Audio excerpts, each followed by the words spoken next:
All right, I think I got some emails about assignments or syllabus or Blackboard or something. Who got questions? Yes. Yeah, I was looking at the quick guide, and it says that our assignment 1, the project plan, is due next week, but then on Blackboard it's due this Sunday. For the project plan? Yeah.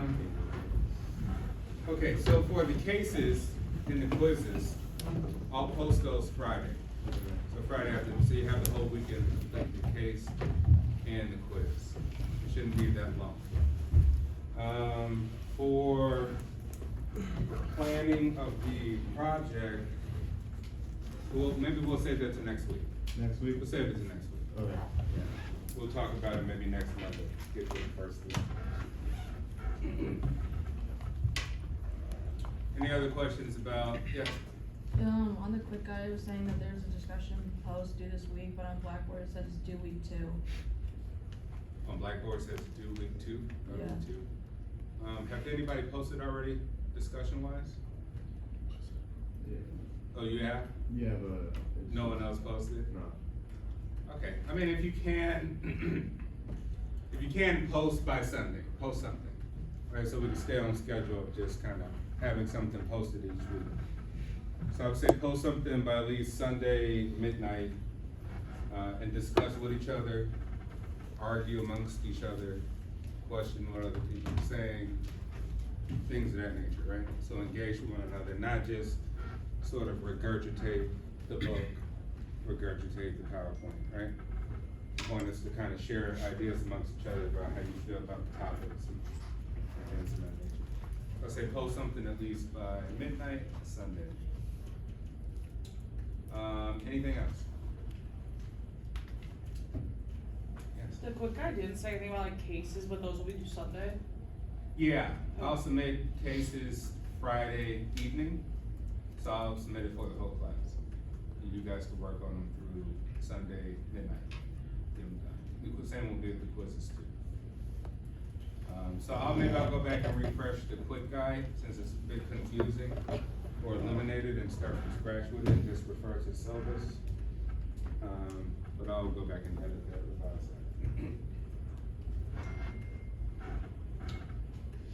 that. All right, who's been able to read a bit of chapter 1 to know where we start? Ideas, what you've learned, your take from it, anything?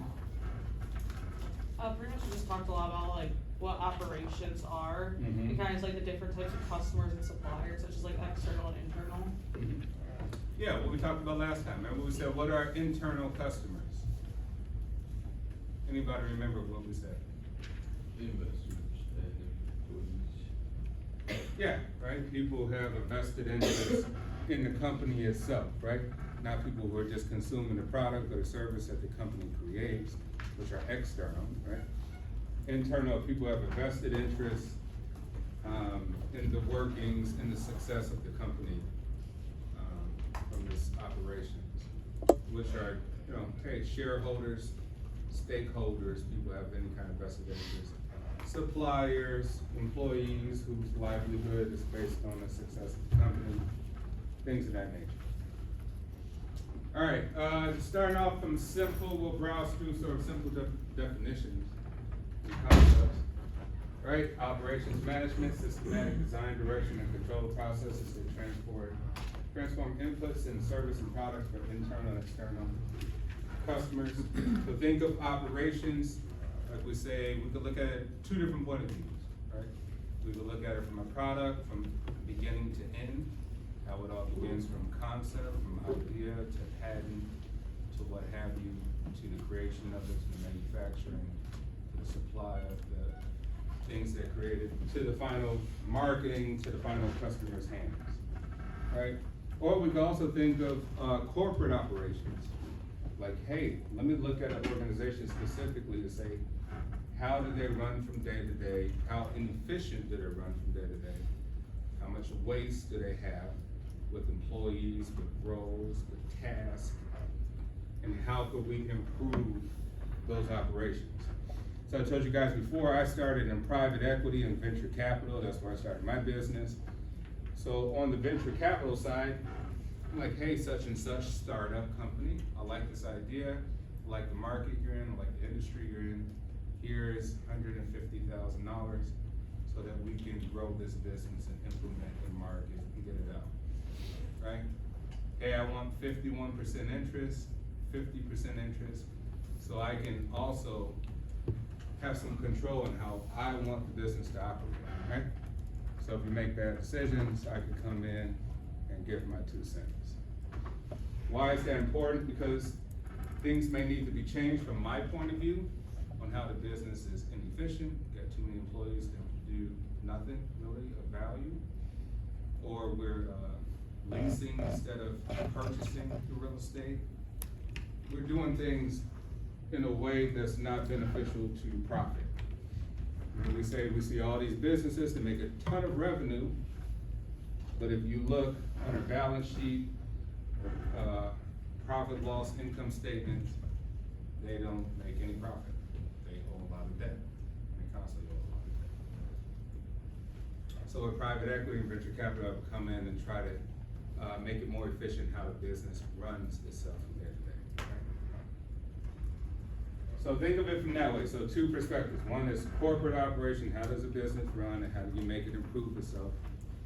Number 2, on a larger scale, how's the entire process run if you have a product or a service that you're selling? How do you make that better? How do you make it better quality? How do you make it more efficient? How do you make the product even more cost effective for consumers? Simple to understand process, activity, or group of activities that takes one or more inputs, transport them, and provides one or more outputs for a customer. We're taking things and we're converting them into things. So think of that conversion, right? Operation, group of resources performing all or part of one or more process. And that's how we come up with the working definition of operations management, managing processes and systems that transforms inputs. Now, supply chain, right? That whole kind of synchronization of a firm's processes with those of its suppliers and customers to match the flow of material, services, and information with customer demand, right? Time is of the essence. If it takes too long to get the product finished and in the customer's hands, then you're probably gonna lose a ton of money, or the product may not have the demand at one's head because it took too long. The marketing has dissipated psychologically from people's minds. They forget that it exists, your product or your service. Or it got there too late and now you have to increase the price and nobody wants to buy it at that price, right? So these are all things you have to kind of take into consideration. Where is the stuff coming from? We live in a global marketplace. Hey, are you outsourcing a call center for Sprint, T-Mobile, Verizon, AT&T? Is it more cost efficient to outsource it to maybe India or somewhere else? Or will the quality of the customer service go down and people complain and say, hey, I no longer want Verizon, T-Mobile, or whoever, because I can't get a hold of the people quick enough, I don't get my problems resolved. There's a lag in communication or a gap there. So sometimes making these decisions, you have to think about quality as opposed to just being on the cheaper side, saying this is more cost efficient to do this, right?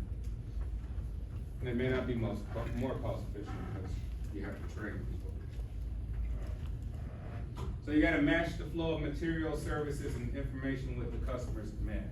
Time is of the essence with the synchronization process. Right, and supply chain is an interrelated series of processes within and across firms that produces a service or product that satisfies customers. Right? End result, are the customers satisfied with this process? Are they satisfied with the end result of whatever you're giving them? Your banking experience as a service, right? Are they satisfied with that? Your Apple iPhone, are they satisfied with the cost? You're satisfied with the design? You're satisfied with the time that it came out? You'll roll it out. That is the key factor here, because without your customers, you have no capital. Right here, and we're just looking counterclockwise, integration between different functional areas of a business versus others. right? Here we need to acquire the money, how we're gonna start a business, make it operate, pay people, buy the real estate, et cetera, right? We need to acquire financial resources and capital for inputs. How do we do that? What are some of the options to acquire capital to make things run? What are your options?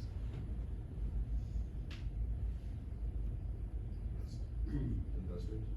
Yeah, investors, what else? Bank Loan. loans. Yeah, bank loans, those are the major ones, right? You go secure a loan from the bank with the business plan, or maybe you got some seed capital from somebody, you know.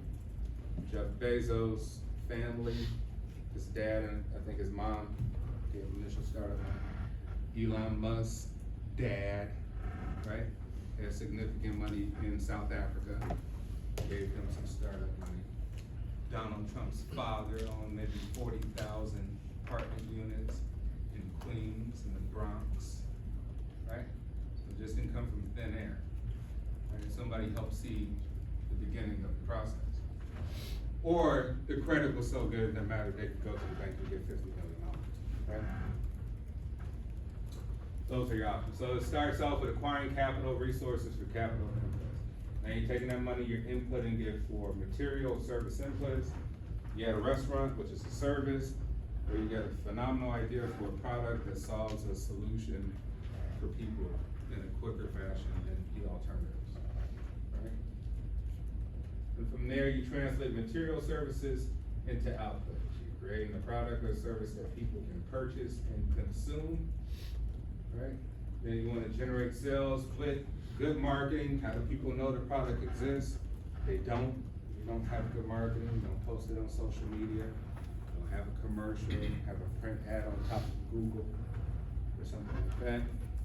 So you have to dedicate resources there too to drive demand, else you'll stay stagnant or people will forget, right? Attention spans are very short, so you gotta keep people engaged. And then you got your sales revenue, right? Which we said nothing about profit, it's just revenue. Hey, we make a ton of money, but you don't make profit, right? Two distinct things. We make a ton of money. We pay a ton of employees, we pay a ton of rent. We pay the CEO a ton of money, the VP, the general counsel lawyer for the company, but we haven't turned a profit at all, right? We're still paying the bank back, we're still paying the investors back. But we haven't exceeded the point past equilibrium, right? To have a profit. No net income, basically. Then you got all your support functions, right? You need somebody to do the accounting, so you're doing things in a legal manner. You have to do the taxes correctly, not being fined, you're not being sued, right? You need your information systems to communicate to everybody. Hey employees, this is what we're doing. Hey VP, this is the decision we made. Hey, we got a meeting coming up. We've divided people into groups to take on different projects within the organization. Hey suppliers, we need this by this date. Could you cut us a deal? If we buy 50 million units of this, give us 30% off.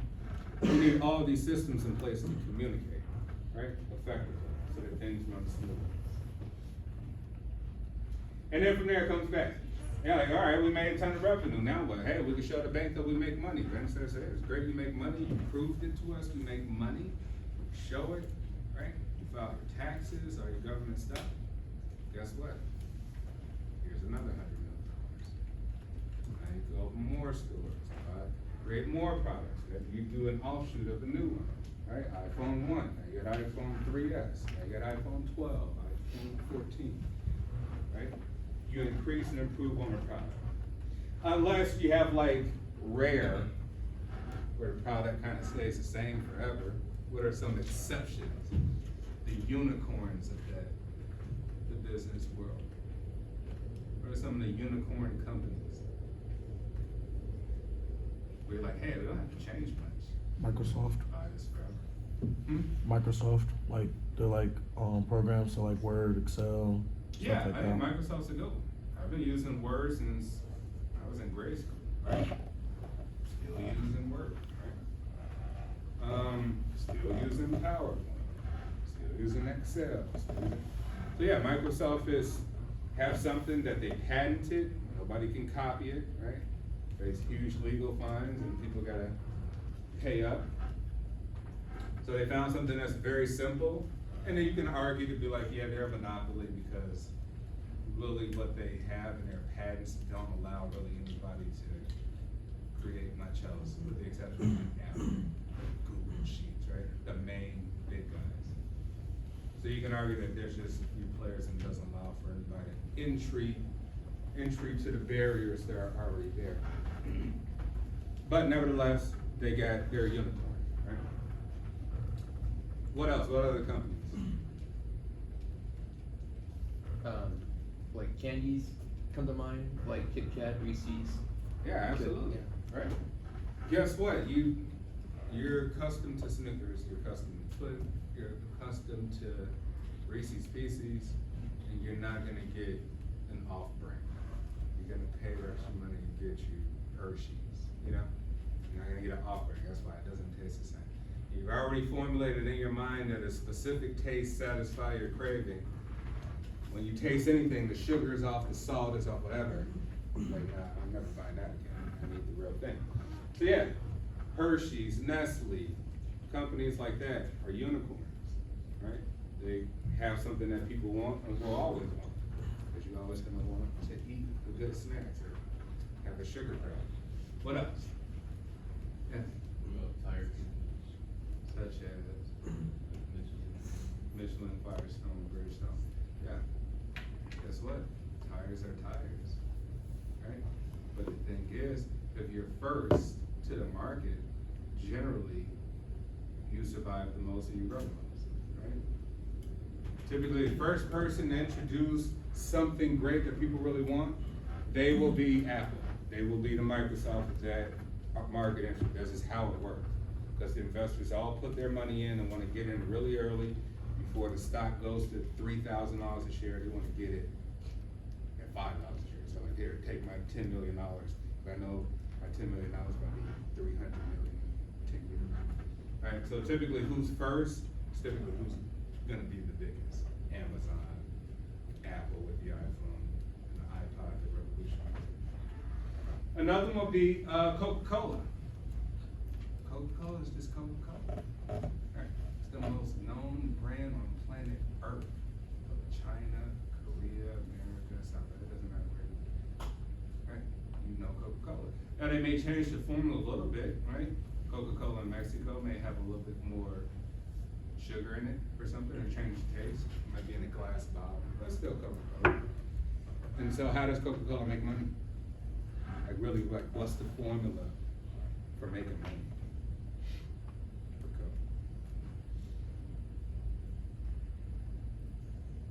How they do it? No, literally the formula. The syrup, the formula. They have a patent on the secret formula that, you know, people claim nobody knows, right? What the secret ingredients is. Some people claim it's actual still cocaine, which they used to put in there, but it's not. But they have a patent on the formula. So no other beverage out there can taste like the Coca-Cola, else they'll be sued. And Coke got the lawyers to make those people go bankrupt quickly. And they're basically licensing the formula. So if you go into a corner store, like, hey, how come you guys sell a ton of Coke products from Coca-Cola Company? What's that? Any Pepsi or 7-Up / Dr. Pepper Corporation product, right? So Coca-Cola say, hey man, can't have both of us. We don't want to compete with our biggest competitors. You either take us or you don't. You want us? Yeah, we want you Coca-Cola because you're the biggest. And we know you'll sell. It's a no-brainer, right? You go to the drive-through restaurant. You bet, hey, you guys have any 7-Up? No, we got Sprite. How can I have 7-Up? Because we may not have Pepsi products or 7-Up Dr. Pepper products, right? We got Coke products. Just like we say Walmart bargains with the suppliers and bargain them to death to be like, give us the cheapest. We want to buy this stuff from you at the cheapest price, take it or leave it. What are the suppliers going to say to Walmart? Oh, we'll go somewhere else. Yeah, right. You want that guaranteed money because it's Walmart.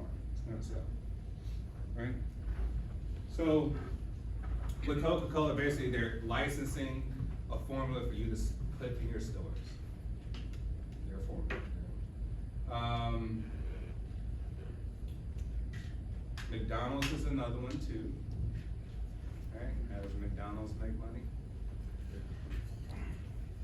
How does it primarily make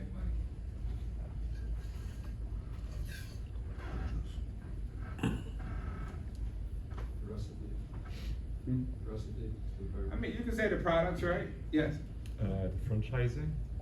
Yeah, then franchising. Hey, you're taking our idea, you're taking our branding of fries with the package, with the red package, our fries, where they're made, we're supplying them, we're supplying you the machines, we're supplying you to have a certain interior design in here, we're supplying you McDonald's identity. And guess what, we're gonna supply you the real estate too, Mr. and Mrs. Franchisee. You can have this place, you don't own it, you never will own it, ever.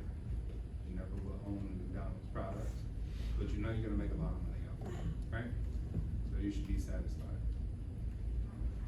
So that's how it kind of worked with the licensing and the franchising. The licensing our brand, right? We give you rights to use it, right? Contractual agreements. And therefore, now you're able to make money, and we're able to make money off of you. But obviously McDonald's makes way more money off of the franchisees. So it's just, in essence, it's a way to really think about, man, how do these companies really make money? You have to start thinking about it, right? Because from a generic business point of view, like, yeah, we know Microsoft, we know Apple, we know, but really you have to dissect, man, what's the process by which they actually make a lot of revenue? And that's the mode of thinking we need for this class. Like, what is the actual system, the actual process? What's the formula to how you guys make revenue, right? So it's like taking away the generic, yeah, we made $1 billion, versus like, how did you do it? And that's, for me, I guess, as a business student, even though I had like undergrad, I had the education, honestly, there's a lot of stuff that wasn't explained, ton of stuff. Absolutely nobody in my classes knew what the heck hedge funds were, how they worked. Nobody knew what private equity was. Nobody knew how venture capital worked. Nobody knew like options and things like that. Derivatives, things like that. And you go back, yeah, that stuff's complicated, but you would think from an education point of view, like, dude, that's how the top people make real money, you know? And guess what, if you can understand that stuff from the top, literally everything else is pretty easy to understand. And out of that, you'll ask the real questions. You're like, oh, let me see the financial statement. Okay, this looks good. You guys been losing money though for 3 years. No thanks, I don't want to invest. You can make quick decisions, you know, as opposed to playing a guessing game. Like, yeah, I like this company. It looks so cool. They're everywhere. And then you actually look at the data and you're just like, man, this is a poorly run company. They're living off of debt. They got more loans to prop the company up. They never make a profit, right?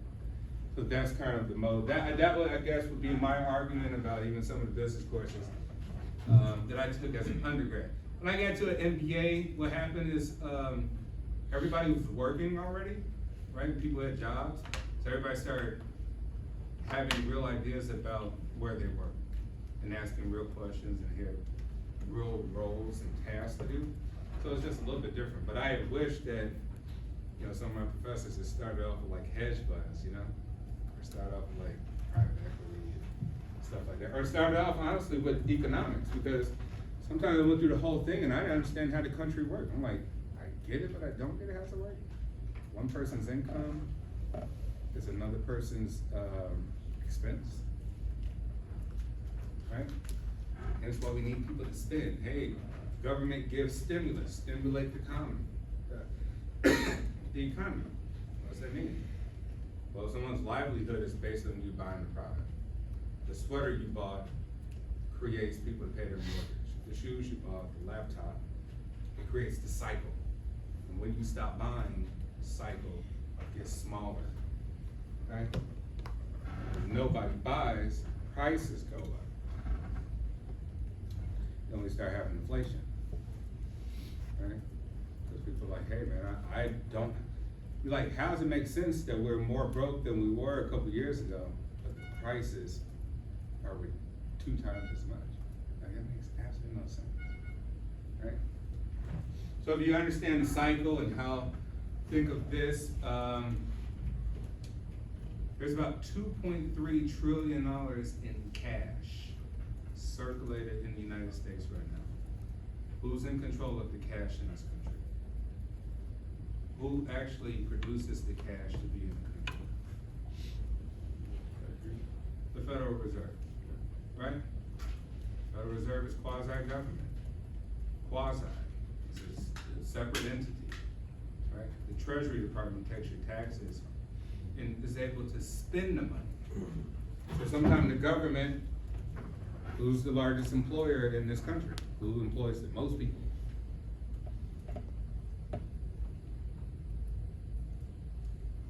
Apple, Google, who? Amazon.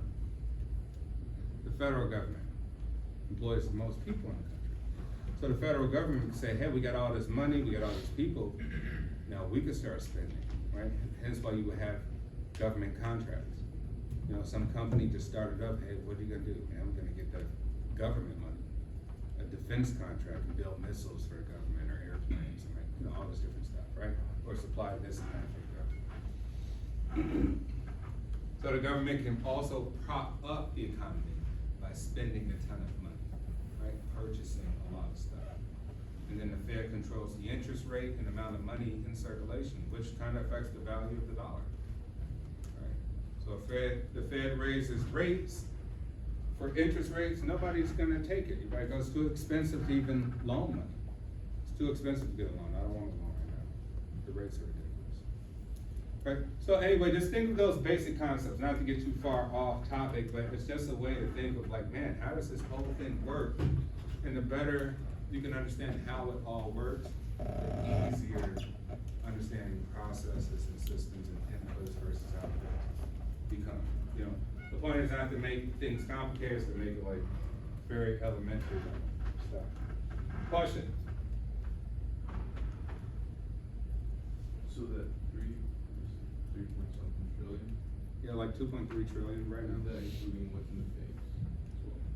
Yeah, it includes all circulation, right? And then the Fed will take back money and destroy it, the Fed will print out new money, right? So it keeps track of the circulation of money.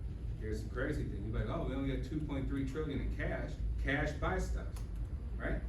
Cash, you could go buy it and there's no debt. Buy a candy bar, close the transaction, you don't owe them anything else. But how much debt is in the country? How much credit is in the country? Just guess, real random. 5 trillion. 5? Who said 5? Okay, 5, who else? 10 trillion? Hmm? 10 trillion? 10? What's the guess? What's the question?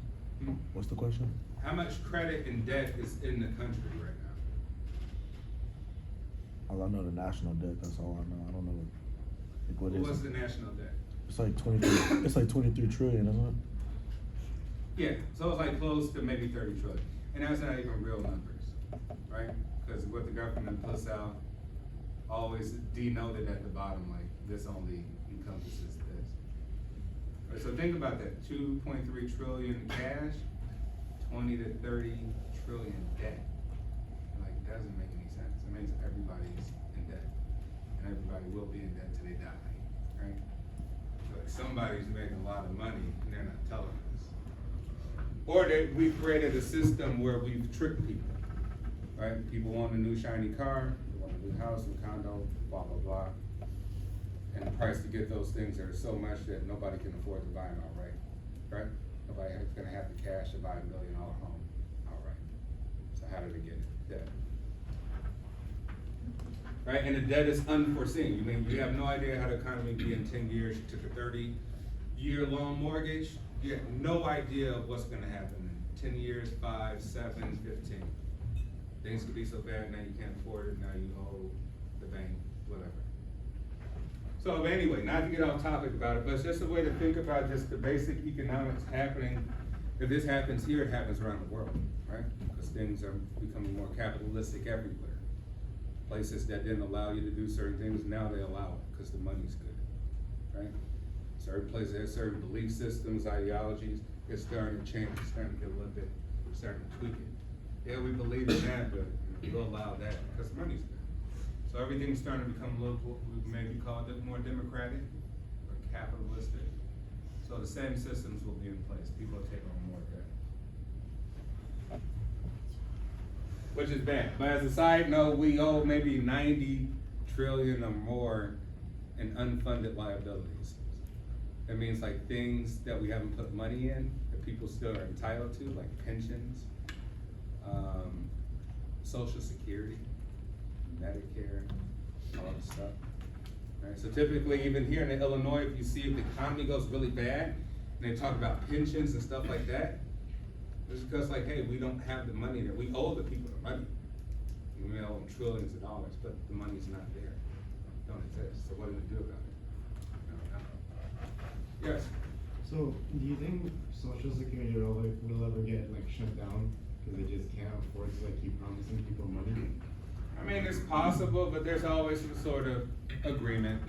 There's always a way to keep it alive because from a political standpoint, if you don't have nothing to argue about, it's bad. To argue about immigration, we don't wanna get rid of immigration. Why? There'd be nothing to argue about, nothing to lie about. You get it? So it's these forces in place, it's like, it's a big game. It's either you're in the game playing it or you're on the sidelines just watching everybody else play. And most of us are on the sidelines watching the game play with a bunch of really savvy professional athletes, the politicians and business people. And they know it's a game, and it's just, yes. All right, processes, how do they work, right? So we got our external environment with our customers, we got the outside public looking at us. And typically, things we talk about in this class are public companies, not private. So we have an understanding what's the difference between public and private companies? Kind of like the distinction between them. What's a public company? Yeah. I'm guessing it's company that's on the stock market that anyone can buy a share in. Yeah, right, a listed company that the public has the opportunity to buy. And those companies are different than private, because private, you don't know anything about, right? You can't have access to their financial statements. You don't know how much taxes they pay, you may not know how many employees they have. You won't know anything, they're private, right? They may not have a board of directors to make sure everybody's money is secure and that decisions kind of encompass everybody and not just one guy. But public, you have to go through the Securities Exchange Commission. And you gotta file all this stuff. You have to be very transparent, right? So if you lost a ton of money, everybody will know. It's not gonna be a secret, right? So that's the difference. You're listed on an exchange, New York Stock Exchange or what have you. And so the public companies are the bigger ones. Obviously, if they're listed, everybody can invest, and there's a lot of investment, so they're the biggest companies, right?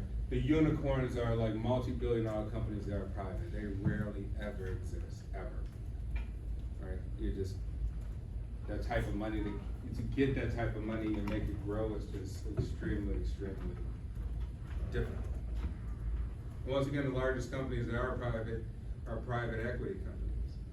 So if you go look up things like AMC Theaters, you ever looked up like, hey, all the ones that went bankrupt, Sears, Kmart, Toys R Us.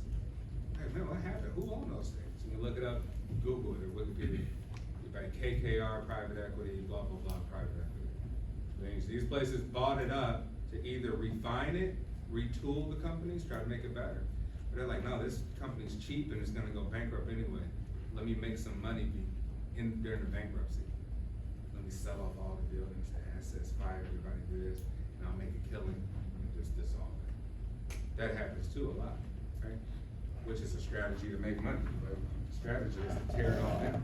And some people say the strategy is to make it better, right? We've rebranded, remarketed, we got a whole new vision, whole new people, et cetera, et cetera. All right, yeah, dealing with public companies.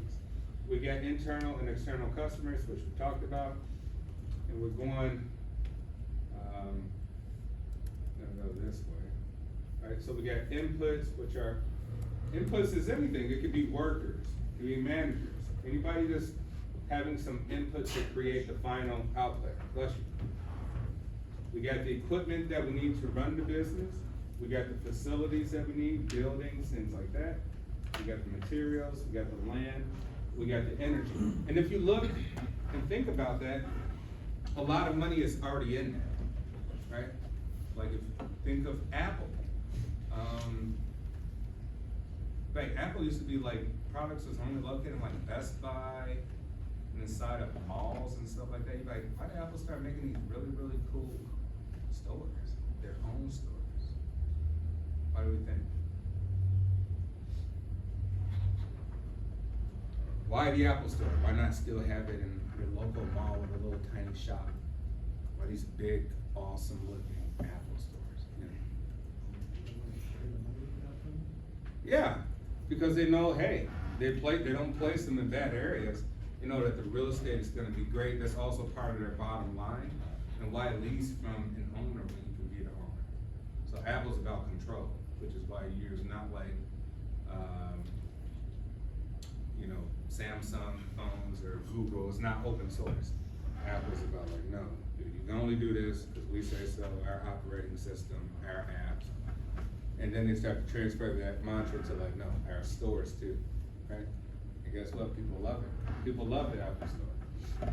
So like people like the experience of going in there. We could fix it here, we could repair it, you can sit, drink a coffee, chill out, and while you're chilling, guess what? You'll look around and you might buy something else too. You might look around back, I'm gonna come get that new laptop later. So Apple knew that from a psychological point of view, marketing point of view, and a control, and they know that the real estate's worth a lot too. It's actually part of their financial statement. They have a lot of good facilities, right?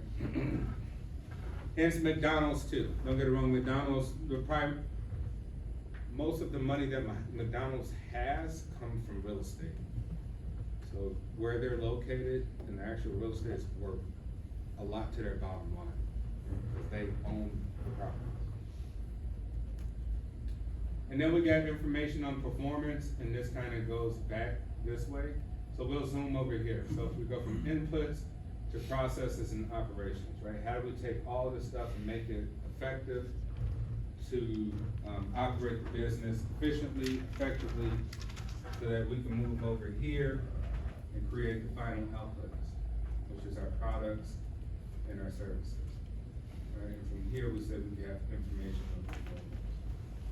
We're doing the process, but we also need to know about the process. We need information about the process. Why? So we could go back and research and analyze it back. What was the end result? Okay, here. One of our processes would be 50 million in marketing. Okay, hey, Mr. Marketing Manager, you get the 50 million for your big campaign. Now we're gonna look back to see, did it change anything from the amount of people who bought the stuff, right? If not, you wasted our money. You're like, oh, it didn't change anything. We got less customers. The marketing campaign sucks, the marketing guy is fired, hire somebody new. We need a different process, but we need a wholly different campaign. Or we're advertising on the wrong platforms, things like that, right? So we're gonna need that information back. Okay, what's the end result? Is this working? Is it not? Is it beneficial? Is it wasteful? What's going on? So we need that information, which is good. What's the time, right? Is it 42 or 41? Yeah. Okay. Questions so far? Does this stuff make sense? Okay. Every process and every person in the organization has customers, right? Everyone has external and internal customers, which means everybody in the process has accountability to the end product. We all are accountable, responsible to work for a company, but how that affects our suppliers and everybody else within the organization and outside the organization. Every process and every person in the organization relies on suppliers. Right? So we got external suppliers, people that supply us money, things like that. We got internal suppliers, which are the customers, the employees and everybody else in management that do their job well, the suppliers with good results. nested process, it's a process within a process. What could be an example of that? What's like a process within a process?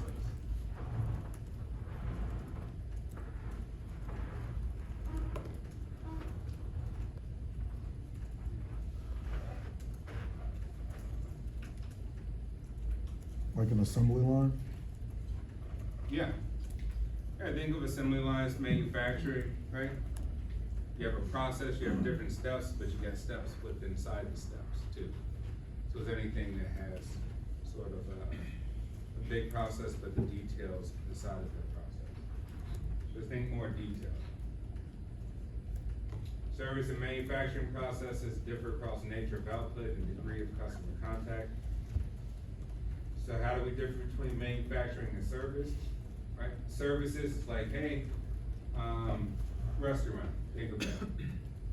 Not only you ate the food, and maybe the food was good, but you got some intangibles. You're like, well, man, was that a nice environment in here? Man, you gotta see that place. The ambiance is just off the charts. The view that you can see from where you sit, you can't put a price on it, right? The people are so friendly, you can't put a price on it, right? It has value. Silverware, right? China, everything. Has anyone ever been to Restoration Hardware down in the Gold Coast? 3 Arts Cafe, right? So I live right down the street from there. But I think it's like the greatest. I think they hit the nail on the head.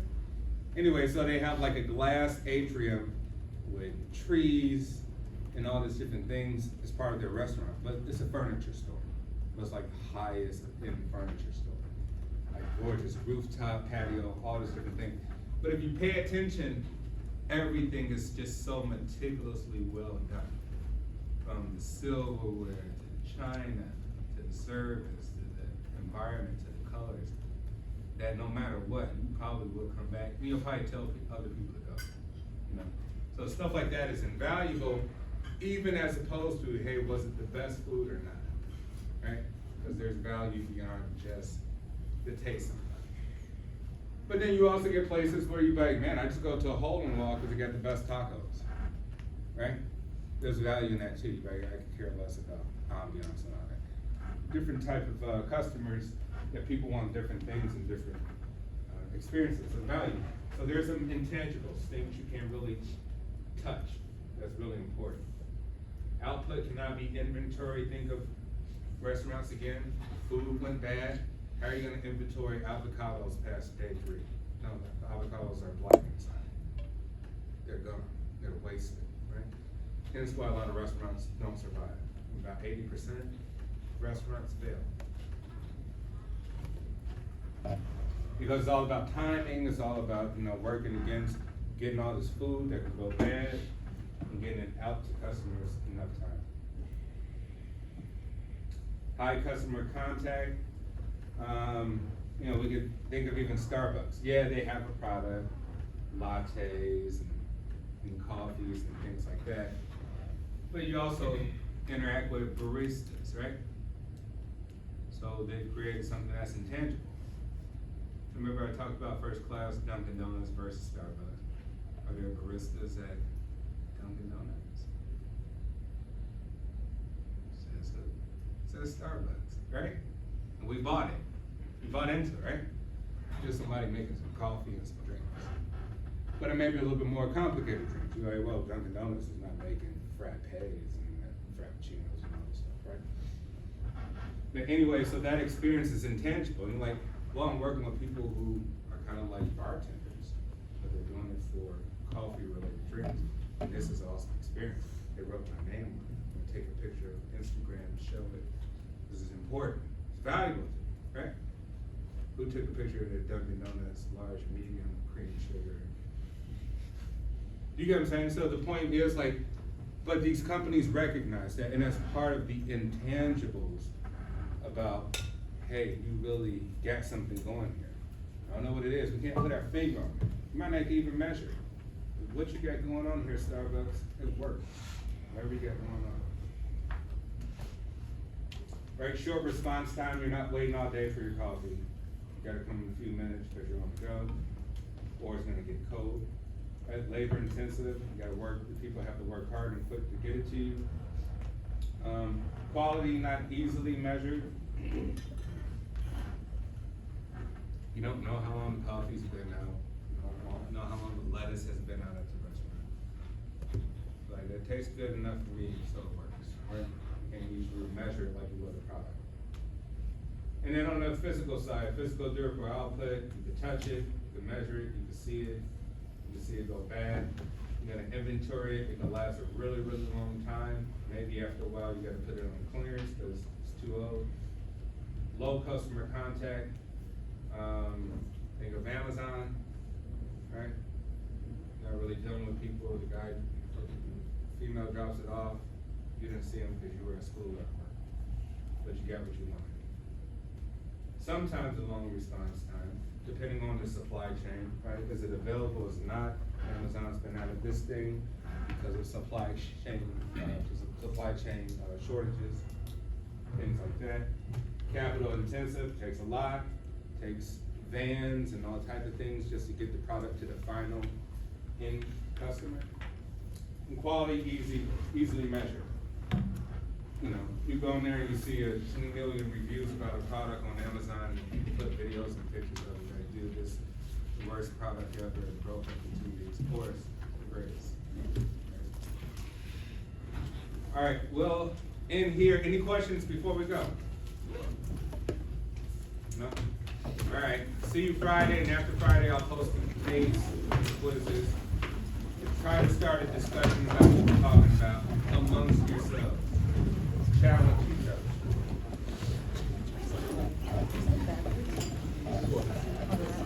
And don't forget, we're here for the rest of the semester in this class.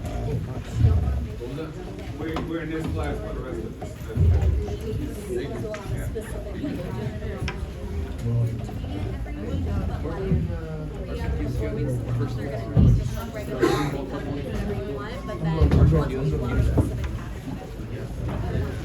So the 25th is PD's, so.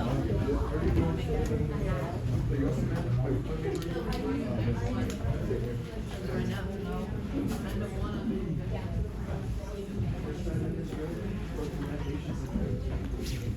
Anything discussed?